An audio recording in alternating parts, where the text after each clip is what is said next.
Before getting ahead of myself, go check out their website. Released yet, but for those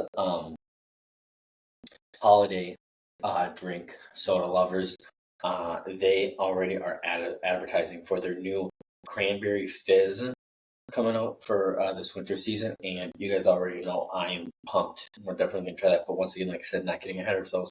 Really good. The cherry cola. Drinkpoppy.com. Go check them out.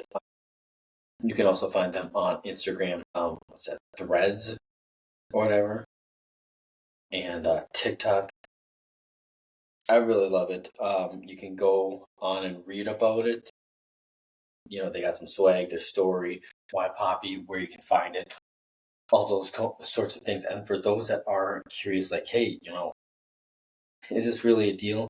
They actually go into it on their website about how it's made and how it's different from sodas that are typically not great for you, and that kind of stuff. And you can even see it, on their cans too. It says prebiotic sodas, no fake stuff, prebiotics for your gut, and it's infused with apple cider vinegar. But guys, if you are looking for a Coke Cherry Pepsi healthy alternative, I highly, highly recommend these. It is delicious. And I like to say this every time I do a Poppi or an Only Pop. Once again, they're prebiotic sodas, so you really shouldn't be having more than one, maybe two of these a day for myself, just so that I'm not spending up the ass and all that kind of stuff. I personally try not to drink any more than one a day. I'll do one a day or none a day. I haven't had more than one a day since the first time I heard about these and learned about the fact that they're not an actual soda, they're prebiotic sodas. Kind of learned that the hard way. So I love it. I'm going to go ahead and give it a 9.3. Very good. Like I said, it's up there on this podcast as one of my favorite drinks I've had. So go check them out. They got a lot of good flavors. New one coming out here, so stay tuned for that. But with that, Tommie Town. So starting off with the hockey teams like we usually do. For those that may be new, we kind of do Tommie Town, which is where we talk about University of St. Thomas. In this order, hockey, basketball, football, with a little bit of Gopher football before kind of diving into our professional teams. So without further ado, the men's Tommie team. The bad news for the Tommies is this last weekend they got swept by the hands of the University of Minnesota Gophers, 1-7 on Friday night at Mariucci, and then 2-6 at the XL Energy Center. However, the good news is that Tommy sophomore defenseman Mason Pullman was named the CCHA Defenseman of the Month earlier today, on the 30th here, marking the first time the Defenseman of the Month honor in program history, which is huge. He's currently tied for the team lead with 5 points and sits atop the top 10 in CCHA in points, goals, points per game, points per game and goals per game. So a huge, huge congratulations to him. Additionally, Pullman scored and registered 3 goals and 4 total points in their first series against the Vermont Catamounts earlier in the month, and then was only one of 6 Tommies able to register a point, a single point. There wasn't a single Tommie with 2 points on the weekend, or there was, sorry, I misquoted. Liam Malquist had 2, but he was one of only 6 different Tommies that actually was able to get a point against the Golden Gophers. This has already been a big year for the defenseman, despite this only being 5 games in the season for them.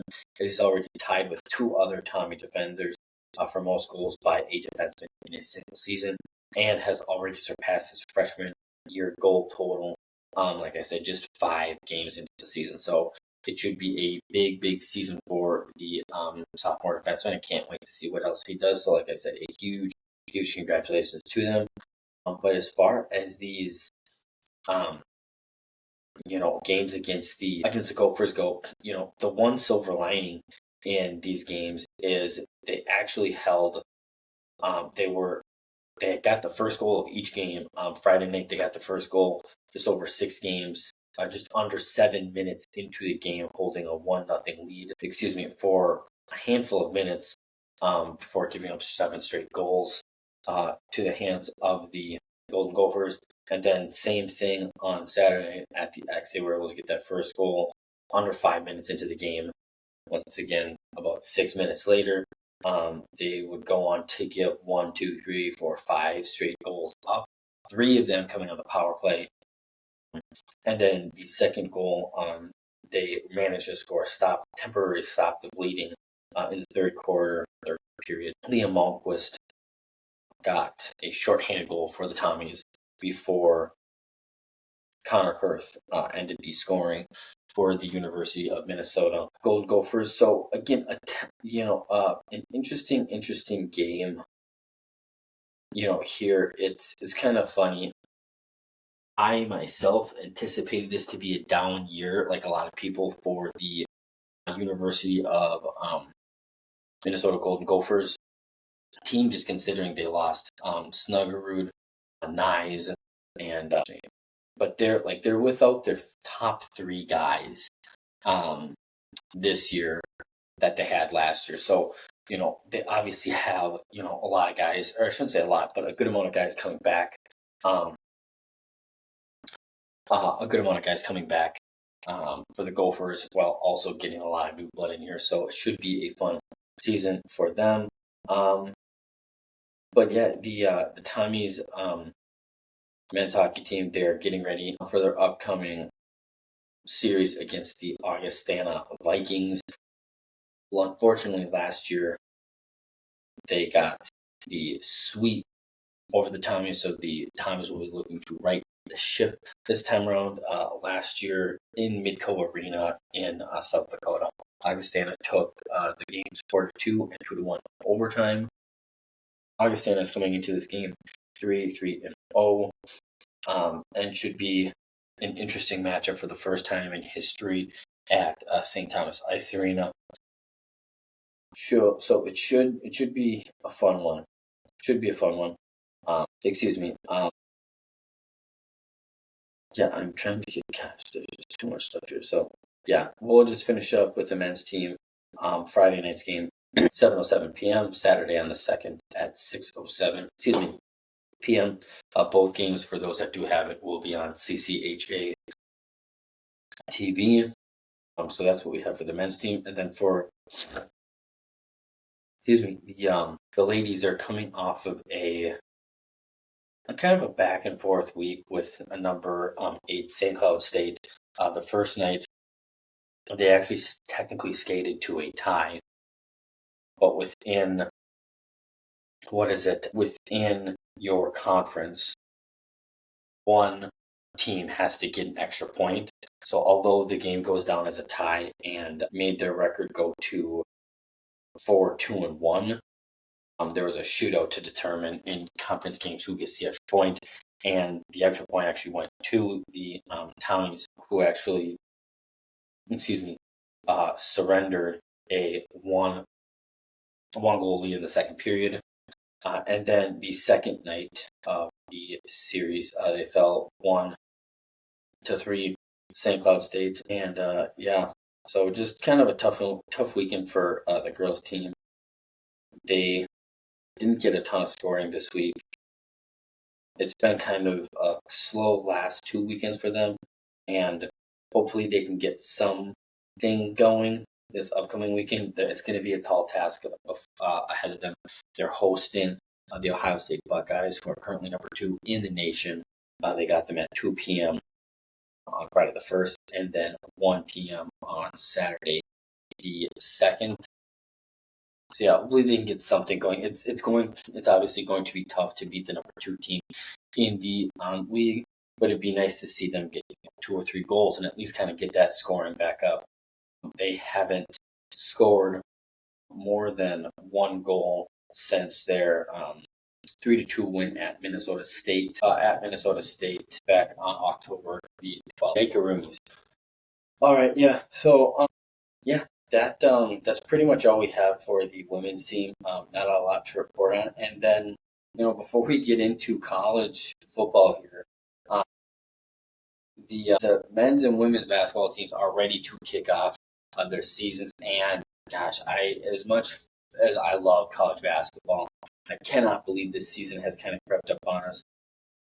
Not only do the men and women's teams both kick off their seasons on Monday, November 4th, but that is the official kickoff date for both men and women's basketball seasons. So upon looking into it, it looks like every single Division I team, men and women's, are both playing on the fourth show. Should be a very, very fun season for them. The men will kick off things at home in Jennifer Arena, hosting North Central at 8 p.m., while the women will be in action a couple hours earlier at 5 p.m. in Jennifer, taking on the University of Milwaukee. So huge congratulations to them. And by the time back on with you guys, we will have college basketball to catch up on. So that's pretty exciting. And then for college football, the Tommies are coming off of a big win this weekend over San Diego, winning 34-14, which is really impressive considering they started the season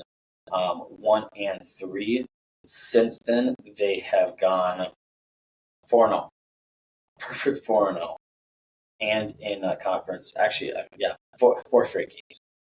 And they look to keep that going against Morehead State on Saturday 2nd at noon. So should be a fun game. Morehead State comes into. So yeah, we're gonna cut a lot of this out. I thought I had more stuff up on the team, but yeah, big 34-14 win for the Tommies over the San Diego Toreros. The Tommies jumped out to a quick 10-0 lead in the first quarter, and kind of let the Toreros hang around for a little bit before ultimately running away with the game as it progressed. They only allowed the Toreros 2 touchdowns, and this game was a huge game for Mr. Hope Adebayo, who finished the game with 277 rushing yards, a career-long rushing for 3 touchdowns on only 18 attempts, which is pretty insane. Tack finished with completing 10 of 18 passes for a touchdown and only getting sacked once. And yeah, just all around good game for the team, the defense.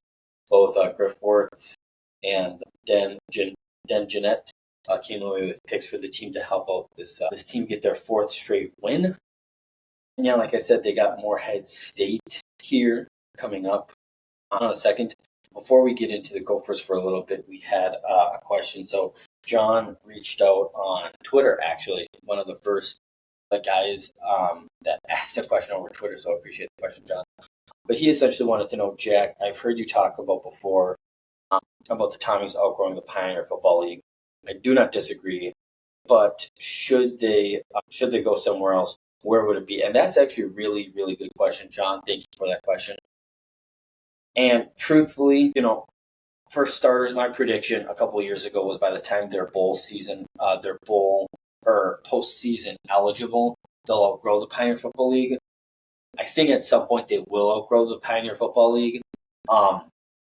This is already their 24, 23, 22, 21, their 4th year in the league, and I think they have 3 losses to their name in this conference. But if I'm being completely honest with you, there's only one option for them geographically, and also that just makes sense. And it's the Missouri Valley Conference. It's a conference that they would have their work cut out for them. That's the one that Northern Iowa is in. Youngstown State, I don't have it up, but those 2. But then North Dakota State, South Dakota State, University of South Dakota, University of North Dakota. And the reason I say this is because if you look at all the conferences that are within the FCS, John, and just college football listeners in general, there's 13 conferences within FCS, and only 2 of them make sense for the Tommies. Obviously, one of them is the Summit League, or not the Summit League, but the Pioneer Football League. But then before you even look at the Missouri Valley League and why I think they would go there is if you look at half of these conferences, there's something Atlantic Conference. So there's 3 or 4 of them that they would automatically just never go to because they're only teams that are out on the East Coast. Just like the Big Sky is teams that are in Washington, Oregon, Montana, Colorado, Utah, Nevada, stuff like that. So there's, probably 7 or 8 that they would just never, and the Ivy League one. So there's probably, honestly, 8 or 9 conferences that they just would never join simply because based off of like geographically, it just wouldn't make sense. Um, but the biggest reason I say the Missouri Valley is because the University of St. Thomas is in the Summit League. And we don't talk about the Summit League a ton because 3 of the 5 teams that we primarily talk about on this podcast are not in the Summit League. But the Summit League is essentially the league that St. Thomas plays within in the majority of their sports. The only reason they do not compete with it with football is because the Summit League does not have football enough teams for a football conference, for the same reason for men's hockey and women's hockey. So what did they do? Well, the men's league, the men's hockey league, I'm fumbling words here, is in the CCHA, which they're in now when they're playing, Augustana, they're playing Northern Michigan, they're playing State, Bemidji State, Ferris State, stuff like that. And then the WCHA for the Women's Hockey League. And but recently, this is the biggest reason for why they're going to be in the Missouri Valley League at some point. I don't know that they're going to be in it 2 seasons from now because that just seems too close to make that happen. But essentially, the Summit League that most teams are in are against teams like Denver, North Dakota, South Dakota State, North Dakota State, Kansas City. I'm blanking. There's a team in Illinois, Oral Roberts, Omaha. And so what the hockey team has already done, starting in the 2026-2027 season, the men's team will be in the NCHC.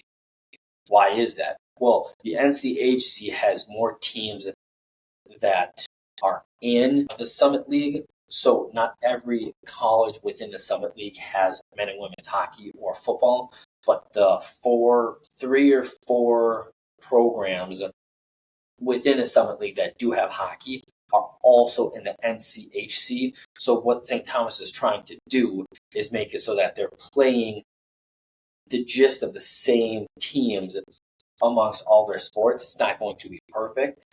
So the reason I say Missouri Valley is because Missouri Valley has 4 teams from the Summit League and NDSU, UND, and then South Dakota State, University of South Dakota. So yeah, that's my long answer for you, John. Short answer, yes, the Missouri Valley League. It's also got Northern Iowa, like I said, who is usually always a very good football team.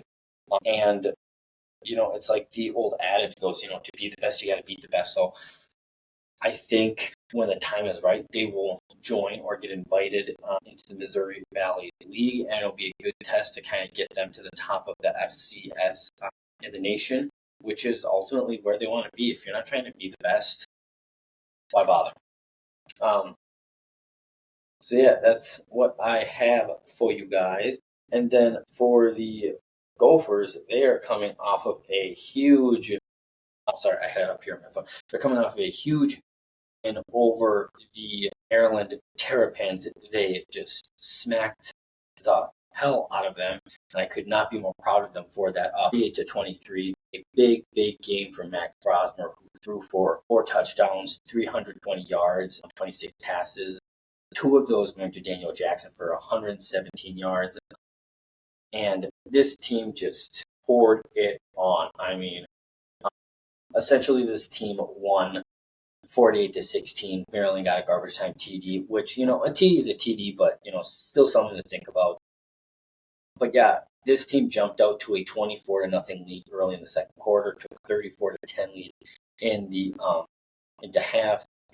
Let off the gas a little bit as Maryland. I mean, if you look at second half scoring, the Gophers only won that second half for, but was a good quality win nonetheless. I mean, I'm the first to admit this was a good game for them. After that questionable, game against UCLA, this is starting to be a team that I can get behind. I think this upcoming game against Illinois is a big game.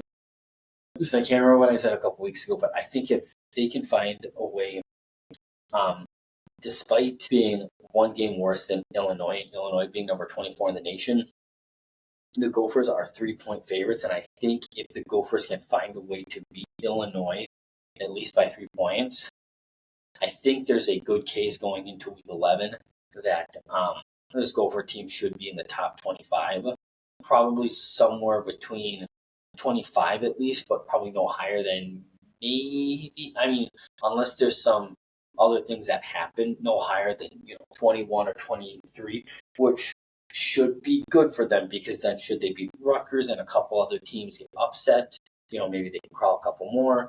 And then that Penn State game is, like Sam said, is a game that's at least within reach. And then that way, two of Penn State's still 3, and we're 15. If we lose, it's not necessarily looked at as terrible because we're a good ranked team as well.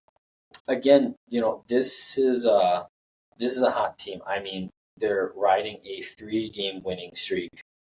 One of them being against the 11th team in the nation in USC. But yeah, could be very, very interesting, and honestly can't wait to see what this team does. So yes, the Gophers will be in Illinois taking on the Fighting Illini this Saturday at 11 a.m.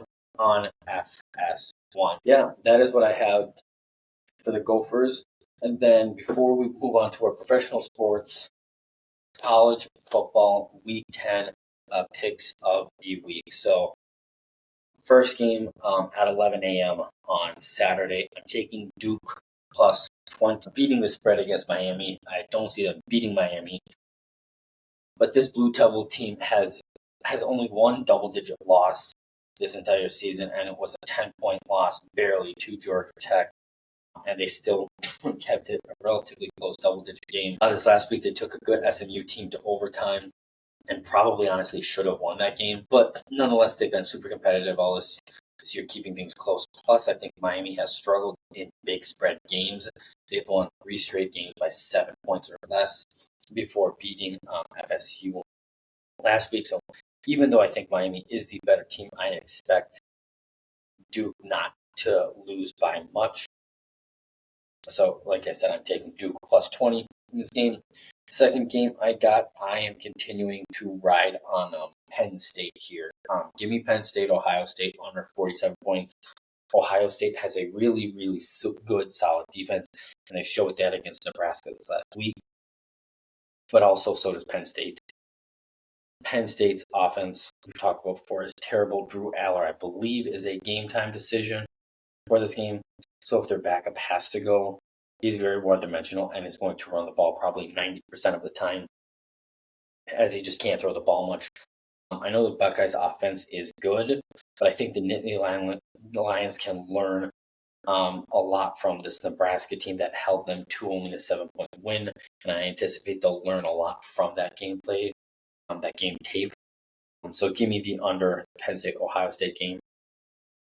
And then bringing up Nebraska, my last pick, 2 p.m. start on Saturday. I'm taking Nebraska minus 6.5 over the UCLA Bruins. This is a huge game for the Cornhuskers, if I'm being completely honest. It's at home, and they only need one more game to become bowl eligible. So I think this one's going to mean a lot to them. They're going to play a lot tougher, considering this team hasn't been to a bowl game since 2016. I really like them in this spot against UCLA. I've said it before, I'll say it again. UCLA sucks, and I still stand by that. Dylan Raiola and the boys get it done. Good weeks. Win number 6 with 3 games left. So yeah, super, super excited. Should be another good week. Did relatively good last week, went 2-for-3. So best of luck to you guys this upcoming week. So yeah, not obviously the Twins are not this far, but currently the Dodgers and Yankees are going head to head right now. Should Dodgers, for those that are interested, Dodgers are up in the series 3-1. A lot of people seem to think that it's going to be a big deal in this series. To be super interesting if the Yankees win this game to make it go 3-2, and I just don't think that's true. I think regardless of if, obviously if LA wins this game, they'll win the entire thing. But yeah, it'll be interesting, and yeah, like I said, I told my brother, I honestly could give two shits who wins this World Series. Both these teams spend a lot of money on their teams, and some of their players are making more than organizations. So neither here nor there. We will keep moving then. So we got another question tonight. Caitlin wants to know, Jack, what are your overall thoughts on the Wild's start to the season? And I really like it. It's tough to have a 7-game road trip at any point in the season, let alone at the beginning. For those that don't know, the Wild opened their season with 2 home games before hitting the road for 7 straight, and will be at home for the first time in damn near a month to take on the Tampa Bay Lightning on Friday the 1st. But I really like it. 10, what? No, not 10. 9 games in, they're 6-1-2 on their 7-game road trip. They're coming home with 11 points out of 14 total. I think it's huge. They played some not so great teams like Columbus and St. Louis, but they also beat some really good teams. Florida's supposed to be good, and I think Tampa Bay is supposed to be decent this year too. So, a win's a win. Yeah, but no, like I said, I think, I really like this team. I really like how they started off. I'm not completely surprised. I think what I am surprised by is how they're getting their points. They're getting them from their usual suspects. Kirill Kaprizov started off super hot, 18 points, with only 5 goals in the first 9 games. So he's going to get hot scoring goals soon here. Matt Boley's right behind him with 11. And then, like I said, Rossi's stepping up. He's got 8 points, 3 goals, 8 points. Matt Zuccarello, 9 points. Middleton, 7 points. So Faber with 5. So, again, am I surprised by this? No. I'm surprised that we're still kind of getting the workload from the older guys. I kind of thought some of these younger guys would step up, but I think the more I think about it, I think it'll come with time. Some of these older guys maybe get hurt, and then these younger guys get brought up, do pretty well, and then you kind of put in a good situation. But yeah, Kaprizov and Zuccarello both have 5 goals apiece. Boldy and Eriksson at 4 goals apiece. Rossi and Middleton are right there too with 3 and 2 goals respectively. But yeah, like I said, some of these other young guys, Faber's going to he can only do so much as a defenseman, but he's already got a goal and 4 assists. But yeah, I look at a guy like Marat. He's only got 2 points on 2 assists. He hasn't scored yet. Lacob has 2 goals on 3 points, so that's good. But then, yeah, Declan Chisholm has only got a point. And then Damian Hunt and Liam Holmgren still have yet to get on the board as far as points are concerned. So, like I said, great question, Caitlin. I think it's a really, really great start. We're not getting the production from the young guns like I anticipated to. But the more I think about it, that'll come with time. You're only 9 games in. And, with, the NHL and the NBA seasons with them being as long as they are, the adage is, it's not how you start, it's how you finish. But you also want to start off and kind of keep a good pace so that you're not looking back at some of these teams thinking, we should have had a couple more games, than we do. Good start for the Wild. Like I said, they got a couple solid home games coming up here. Like, is it Friday versus Toronto, 7 p.m. Sunday, November 3rd, against Toronto at 5. And then Tuesday, November 5th, they will host the LA Kings. So should be a fun couple of games to see there. And then surprisingly, I had a very similar question in terms of the Timberwolves. Again, crazy that we have all sports kind of rolling here instead of baseball right now. But Duncan almost said the exact same thing. Jack, what are your overall thoughts on the Wolves start? He added, are you concerned? And I understand why he asked if I'm concerned. Timberwolves haven't played half as many games quite yet. They've only played 4 games. They're 2-2. I said it. I said it for the talking about the Wild there for a second. When you play an 82 game season, it really is how you finish, not how you start. But at the same time, you want to kind of keep getting wins here and there so that you're not playing catch up the entire season. And I understand there might be some people saying, Jack, you just had a preseason NBA podcast with a friend and you both predicted, 50 plus wins. They need those games as often as they can get them. 1,000,000%. 1,000,000%. All I'm saying is I am not too worried about this. I think when you overhaul is the wrong word, but when you get rid of your second option and get new faces on the team, until you are in regular season games, you don't really know, how things are going to transpire. And already you have your starting guards in Anthony Edwards and Mike Conley averaging 30 points and 7.5 points respectively. Your forwards in Julius Randle and Jade McDaniels averaging 23.3 points and 8.5 points. Then your starting center averaging 9.5 points and 11.3 rebounds in. That's unbelievable. Now, obviously, with those stats, I would love to see the Wolves at 4-0 right now. Obviously, that first game kind of stunk a little bit. I was watching that, and as frustrated as I was with their lack of effort and everything like that, that team could have easily gotten blown out by 15, 16, 17 points as they were down by that much. But the fact that Anthony Edwards was not shooting well and they were making runs, they just couldn't get a ton of stops, and they only lost by 7. With new faces, new rotation, everything like that, it's pretty remarkable. Dallas is still good, but yeah, you got to beat the opponent that's in front of you. And it's also, we've only been playing, 4 games in. We've only played a total of 4 guys coming off the bench after the starters. So 4 games in, you already have guys coming off the bench like Dante DiVincenzo, adding, averaging 9.5 points, 9.5 points, 2 rebounds, 3.3 assists a game, and just under a steal and a half a game. You got Nickeil Alexander-Walker tossing in 9.5 too, and then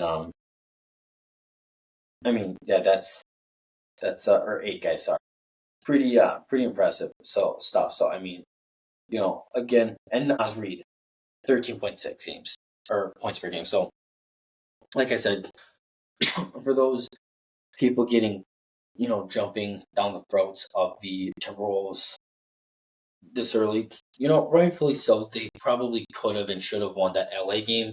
I think had they had a little bit more effort, I think it would have been, easier. But you had the whole LeBron and Bronny fucking first time ever a father-son taking over the court. Had to partake in that, and whatever. Then obviously, sucks that you couldn't beat the Dallas Mavericks. But again, I'm not. This team is playing good basketball. They just have to continue to find games to win. You saw it in that Sacramento game. That was a close game. They could have very well lost that. It could be 1-3 right now. And even if they were 1-3, I still wouldn't be that upset because again, reading off all these stats, Anthony Edwards is shooting, averaging, like I said, 30 points a game, shooting 41% from 3 and 45% from the floor. Julius Randle is shooting 60% from the floor. Naz Reid, 51.5. Rudy Gobert, 60% from the field. So, only, this team is only going to get better the more they kind of get into their rotations, the more they play more together. So like I said, don't freak out. I think this team is going to do good things, and truthfully, I think by the end of November, we should have a better gauge for where this team, where you expect them to go. And they have Denver coming up here on the first, which should be a tough, good game. But then after that, they got one, two, three, four straight, and six of their next 7 games will be teams that didn't even make the playoffs last year. So if they can go on a run there, beat the teams that they should be beating, they got Denver, they got Sacramento again, Phoenix, Boston, Sacramento 2 times. If they can, that's what 5 games. If they can win 3 of those, even 2 of those, and put themselves in a position, even LA, 4, 3, 2 of those. If they can be in a good position after November, let's just pump the brakes a little bit. But good questions. Thank you, Caitlin and Duncan. And with that, why don't we get moving on to the NFL and the Vikings? So obviously the Vikings are coming off of a tough loss against the LA Rams. Not really going to go down the rabbit hole of the face mask and call. If you want to hear my thoughts on that, go to our TikTok. I'll put my handle up here so you can go follow us on there and watch some clips. For those that are into those kind of videos, I'm posting a lot more stuff of that kind of as they come up through the week instead of just posting reels and stuff like that for the podcast. But, I'll reiterate this, just for everybody else that maybe doesn't want to go watch it. But, it sucks. A lot of people are up in arms. Well, it doesn't mean you would have won. No, it doesn't. But I think I can speak for a lot of fans that if that happened to your fan base, you would have been more okay with the loss, knowing that they had an opportunity and they just came up short and they just weren't the better team, rather than getting fleeced on a bullshit call that the ref was standing right there. Again, not going to get into it, not going to work myself up here for you guys. Like I said, go check it out. I'll have it up here for a couple more seconds for you guys. But yeah, it just, it sucked. I mean, unfortunately, our defense just didn't show up. It sucks that they're on a 2-game slump here, but I think they're going to bounce back quickly and get back in the wagon. A lot of people, nobody really asked the question, but, I saw a lot of people talking, are the Vikings in free fall? They're not. A lot of people actually also asked about this trade that they made to go get the Jaguars Robinson at left tackle. And honestly, it might not be the big name that you were looking for, but I think making this trade happen was a good thing for the Vikings organization, or a good thing for the players and for the fans, because this, from an organizational standpoint, tells the players and the fans, hey, we're here for you guys. We're going to get you the pieces that we need. Obviously with Darrisaw going down, prayers up to him. We hope for a speedy and quick recovery. No doubt about it, was playing at an all-pro level this year. So super sad to see him go down. But life goes on, and next man up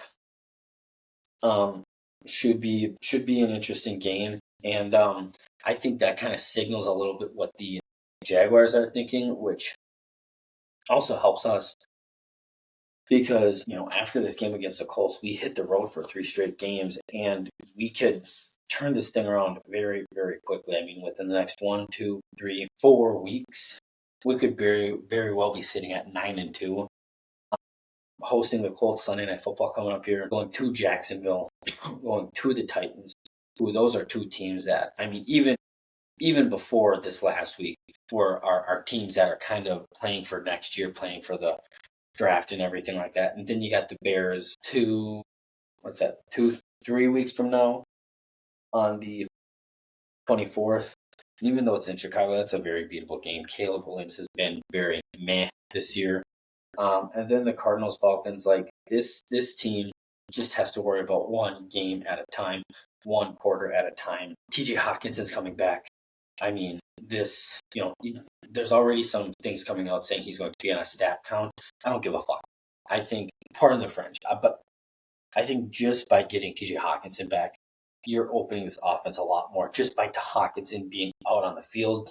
You're taking pressure off of JJ. You're taking pressure off of Jordan Addison. You're taking pressure off of Ty Chandler, Cam Akers, Aaron Jones, Jordan Naylor. Like, everybody is going to be able to play their game, and it's just going to be more options for this team and only be a good thing. So why don't we just jump right into the game for you guys? So before we get into our picks, I'm actually going to give you guys my offensive and defensive predictions here. So offensively, I'm going to go with something a little bit different. So over the last 2 games, Sam Darnold has been sacked 7 times.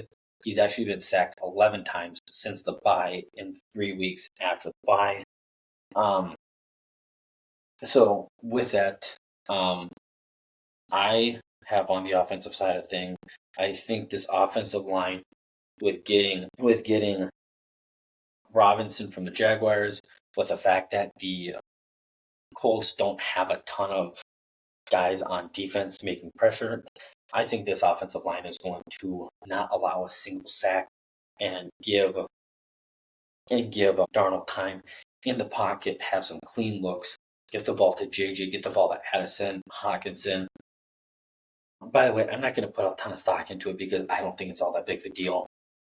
Jordan Addison saying free 3, don't worry too much about it. I think that guy is just, he is what he is. And I mean, honestly, he's one of those guys that should just honestly be thinking they're stars right now. I can think of 7 or 8 organizations that if he had 2 DUIs on, cut, gone, see, take it easy. I'm not saying that we should stand by him and everything like that, but I think he should be grateful for the position he's in. I'm not super worried about it. I think this is a guy that is a good number 2. I don't know that he could be a solid 1 yet on a team. But like I said, I wouldn't read too much into that. I think it's silly. And I think by Hawkinson coming back, it'll open up some more touches for him and those kinds of things. But yeah, let's just be real. These last 2 weeks, Darnold has not had a ton of time with getting these pressures coming into his face. He hasn't had a ton of time to look at all his reads. He's kind of looking at JJ or his check down and boom, boom, looking at one of those two. So it should be a fun game. And then defensively, I think Jonathan Greenard is going to have a big game. I wrote down some stats here.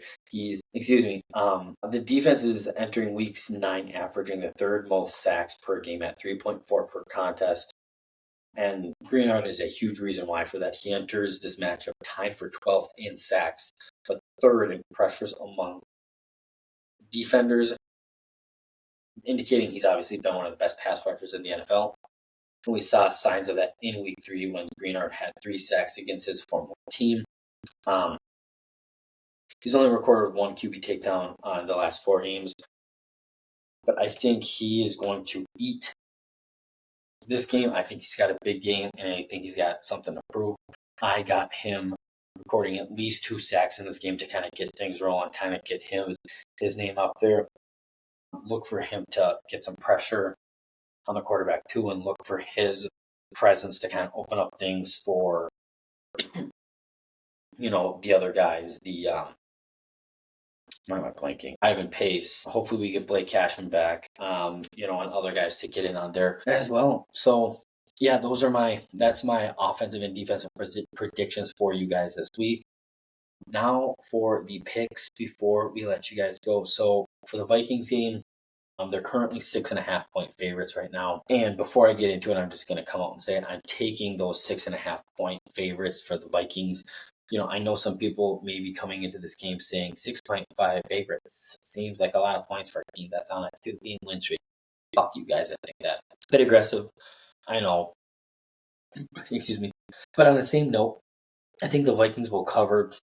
The Colts, I know, are 4-4, but they are just not a good team. They're leaning on their veteran Joe Flacco this upcoming game on Sunday Night Football. And then, like I mentioned before, with the Vikings getting Hawkinson back, even on a snap count, that's going to open up things for everybody and make this offense look even better and dangerous, putting the league back on, putting notice in the league.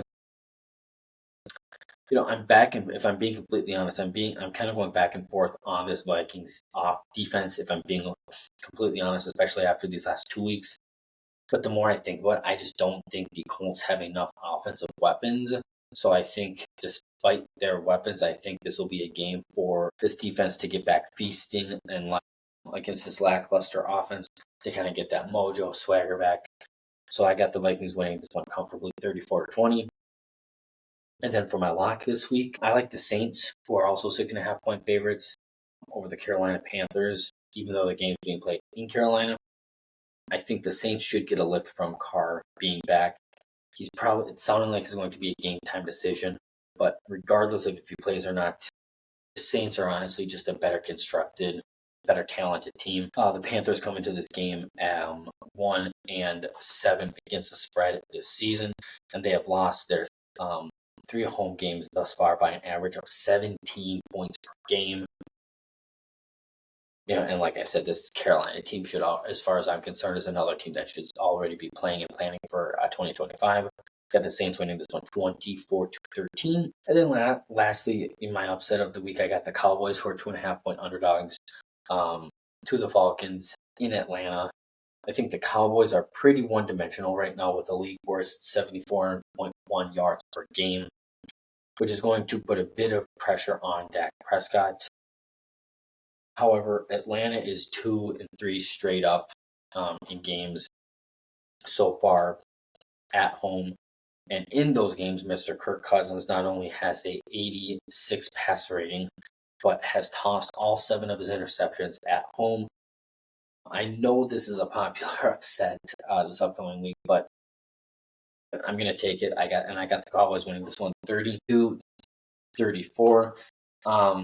So yeah, that's what we got for you guys. Any questions? If you actually next week, I didn't take screenshots and stuff, but starting next week, if you ask a question, we will, unless you tell us you don't want to and you want to stay anonymous, we'll post your questions on here so you can get a cool little shout out.